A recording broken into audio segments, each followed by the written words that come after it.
Kauna-unahan sa Pilipinas. Manila Broadcasting Company. DZRH. Member, kapisanan ng mga broadcaster.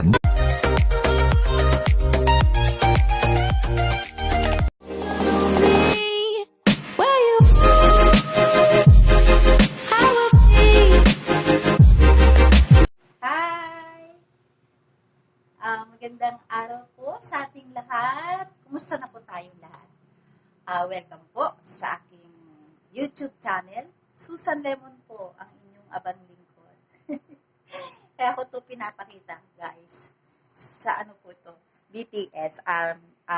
Army mom po ako eh. Army mom. Kaya naka-BTS cap po ako. Ayan, no? Tapos po yung Christmas tree namin, BTS Christmas tree. Yay! Anyway, guys, yun nga po. Kumusta na po tayong lahat? Siyempre, halos hindi na po tayo makahinga sa dami po ng mga nagaganap, ng mga nangyayari sa buong mundo. Lalo na po yung COVID-19, biglang huminto po ang ating mundo. Anyway, siyempre, kahit po ganun, kailangan po patuloy pa rin tayo mamuhay. Patuloy pa rin ang ating buhay. Touch lang po ako dun po sa mga nagtatanong sa akin, nagme-message na kung ako daw po si Susan Lemon ng Radio Talent ng DZRH. Ay, opo, ako po yun. Ako po yun. Ay, thank you po. Kasi matagal na po akong wala doon. Pero naalala pa rin ninyo ko. Thank you, guys. At meron pa po isa, talaga pong touch na touch po ako. Meron po kasing gumawa ng station ID ng DZRH.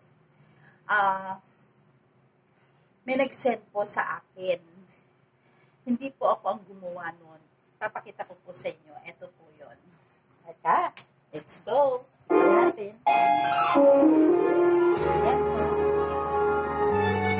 Kauna-unahan sa Pilipinas. Manila Broadcasting Company.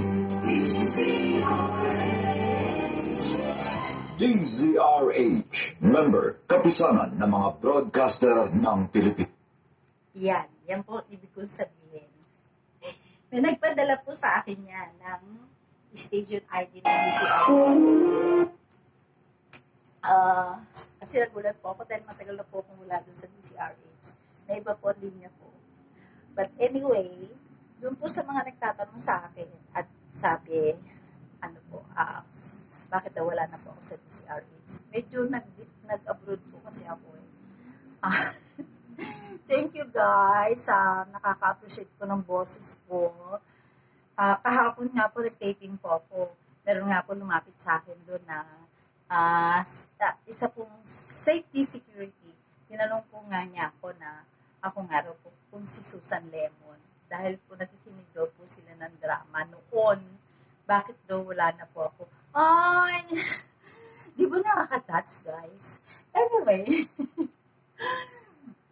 marami po akong papakita sa inyo. At doon po sa mga humihingi ng advice kung paano po maging radio talent, ay naku, ang dami ko po naging puhunan sa radyo para maging radio talent. Talaga po, ang dami kong pinagdaan ng hirap. But anyways, guys, eto muna, may papakita po ako sa inyo.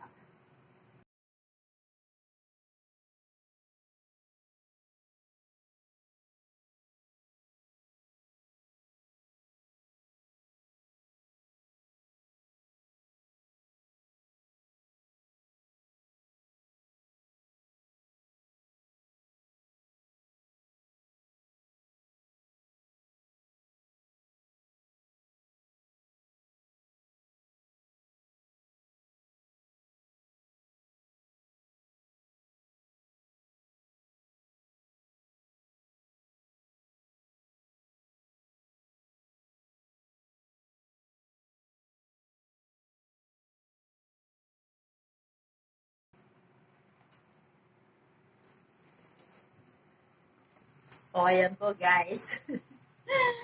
um, Marami po tayong pag-uusapan. Marami po akong isi-share sa inyo yung mga experience ko po sa radyo at sa buhay.